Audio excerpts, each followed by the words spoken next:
Hello, and welcome to the audiobook for the Twisted Rogue storybook by Cameron Morchin. This audiobook is recorded on an iPhone, so I'm very sorry if the audio quality is very bad, and please enjoy the audiobook. Thank you for listening. Introduction. Everyone loves to put the blame on someone or something. It gives them a justifiable closure, which is why we have villains. We see the Joker as a deranged lunatic, which gives us a better reason to root for Batman. But when villains have a reason for their ways, do we even recognize them as a villain? Thanos was trying to save the universe by balancing it out. It was bad that half the population was killed, but in the future, wouldn't the world have become a more sustainable and overall better place? Another villain, a fallen angel, believed he knew how the world could be a better place. No one ever hears from the villain's perspective, which is why these stories are dedicated to showing the other sides of a villain's tale. The story of these rogues might sound twisted, but they were injustices they had to endure, that now no one even cares to think about. Where is the justice in our society if we do not know and consider both sides to every story? Hopefully, these stories of injustices will change society's view on villains. Not all villains act out of pure evil. Loki bound. The gods despised him already, for being what he is meant to be, Loki, the god of chaos and deceiving.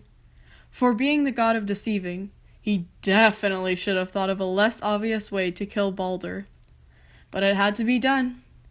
He had ensured Balder stayed deep in the depths of the underworld with his lovely daughter, Hel, locking him away forever.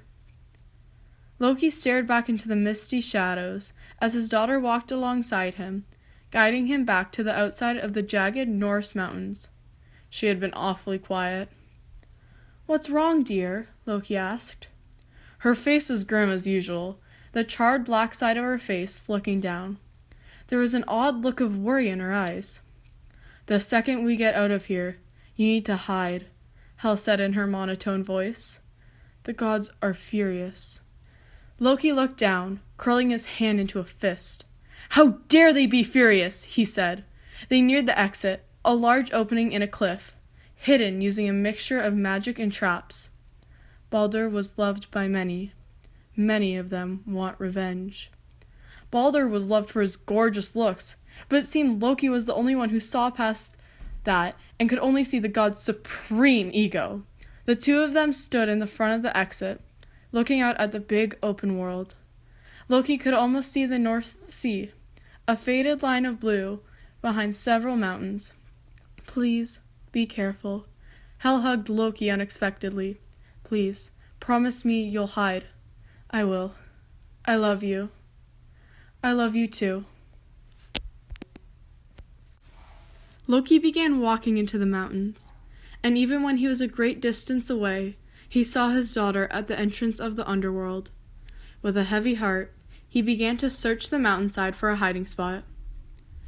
None of the gods could even comprehend the true meaning of beauty. Loki didn't kill Balder because he felt like it. He did it to prove a point. All the gods seemed to think about was physical beauty. They labeled his children, the ones he loved the most, as outcasts and monsters, just by the way they looked. There was no justice for them. His daughter, Hel, was isolated to the underworld. They didn't even give his son Fenrir a chance. He was forced into chains the moment the gods met him. His other son, Jormungand, may not have gotten along with Thor too well, but sometimes people disagree. At least his son Nari was safe with his wife Sigyn, who he loved more than anything. He finally reached the peak of a tall mountain, far away from Asgard and the other gods. As the trickster god, he would never allow himself to be surprised. So on the top of the mountain, he spent day and night building a small square house with 4 doors.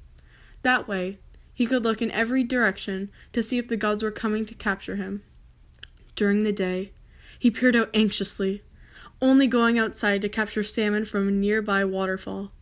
day by day, watching for his pursuers to finally find him, squinting far out into the mountains, trying to see something he didn't want to see. By night, he sat beside the glow of the fire, weaving fish nets to catch his food. Nights were the worst. He couldn't sleep, even if he tried, and shadows seemed to surround him, an oblivious darkness he could not get rid of. The only thing that kept him through it was the memories left by his wife and children. One day, when he was going on with his routine, he spotted the gods approaching a far way off. Panicking, Loki threw his net into the fire, trying to cover up his existence there. He shapeshifted into a salmon and jumped into the waterfall to hide. Loki thought he was off the hook, just like all the other times the gods were mad at him for the little tricks he played. But then he looked outside of the stream. He had left his house standing exactly where he had left it, and the net was still wet from fishing, so it wasn't catching fire. Loki was ashamed at his lack of quick thinking, which usually he did very well. He had been too caught up in his thoughts about what the gods would do to him and how his family was doing. When the gods arrived, Loki's blood was drumming through him. They looked around and could obviously tell he was there not too long ago. The gods, being gods, were quickly able to locate Loki, even as a salmon. They began throwing a net into the water, and Loki dodged it. Every time they tried throwing it back in to catch him, Loki swam away. But each net toss, Loki's exhaustion increased.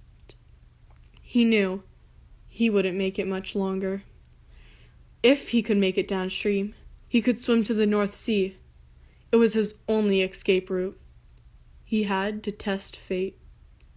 Loki tried to leap upstream, but he was snatched midair. Thor held him tightly in his grasp, crushing his tail. He tried to slip free, but it was hopeless. It was over. They forced him to transform back, and he knelt, staring up at the furious gods. "I've never witnessed such a disgrace in all of my existence," Odin scowled, the gods circling around Loki. "You will pay for the death of Balder." As much as Loki tried to look fierce and brave, his fear drained the features of his face. They pushed him to a cave, where they made him stand up against the wall. A god pinned him to the wall at either side, forcing his line of sight to the middle of the cave. He was ready to face any punishment, especially since there was hope that his kids would benefit for what he did.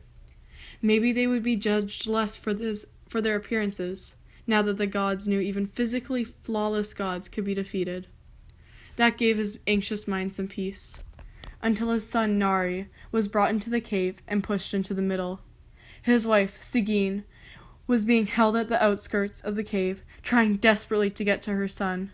Nari looked straight at his dad, his face pale. "Dad!" Nari yelped, running to Loki. "What's happening?" "It's going to be okay. It's going to be okay." Loki tried to comfort his mortal son, but was unable to escape the gods' grasps. Other gods pushed Nari back into the middle. "Release the wolf!" Thor roared. A hungry, beastly wolf was released into the middle of the cave. Nari tried to escape, but tripped in surprise. "Nari!" Loki screamed. The wolf quickly tore into Nari, and it continued ripping in. Loki was screaming more than his son, his agony almost greater. The screams echoed deep within the hollow cave, but none of the gods showed a sign of mercy. Some even smiled. Loki stared at his dead son. Where was the justice in this? A young, innocent life was lost.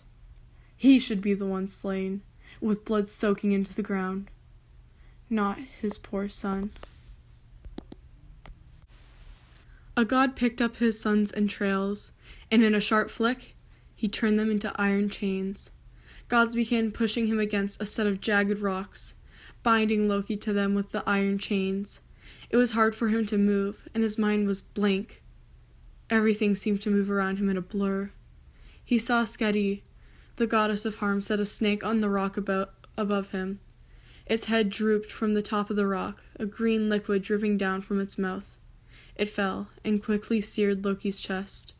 He howled in pain, so loud that it rumbled the cave's walls. The gods cheered and they exited the cave to go celebrate Loki's loss elsewhere.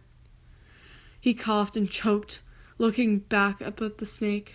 Another drop of venom came down, but was caught in a bowl before it landed. Sigyn stood beside him, holding out the bowl.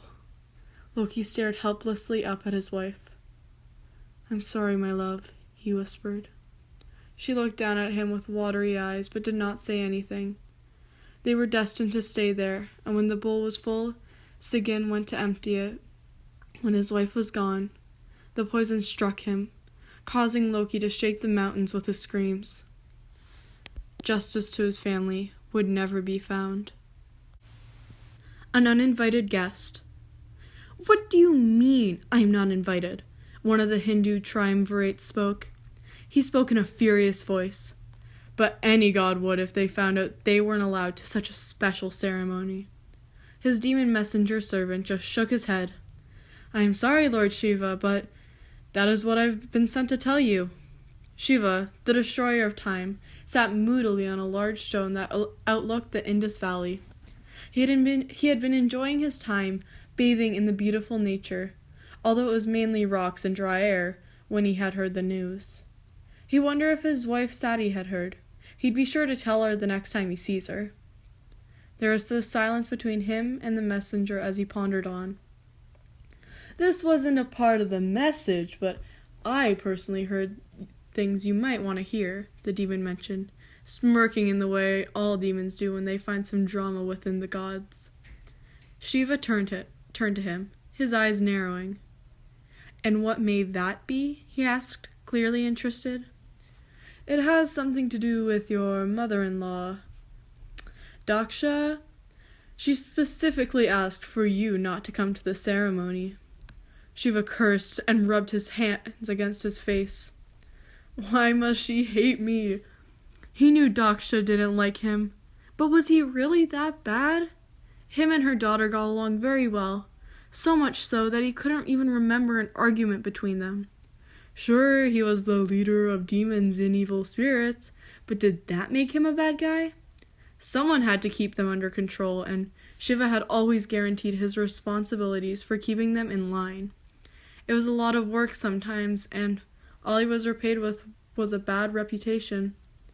Nobody else wanted to do it, so Shiva had to take one for the team. "Are you going to attend it anyway, sire?" the demon asked with a mischievous grin. When Shiva shook his head, the demon looked puzzled. "It'd be rude to Sati. Dishonoring her mother's wishes would be dishonoring her. I could not bear her anger towards me." "But sir, how is that fair? You are one of the Hindu triumvirates, the highest of gods. Not only that, but the ruler of evil spirits. Surely you should be allowed to attend." "I will not attend, and I am okay with that," Shiva said. His fury had died down to a disheartened spirit. It did take a blow to his pride, but he would recover. "You may leave now. Just come back to tell me what happened at the ceremony." The demon vanished, and he was once again alone on his rock.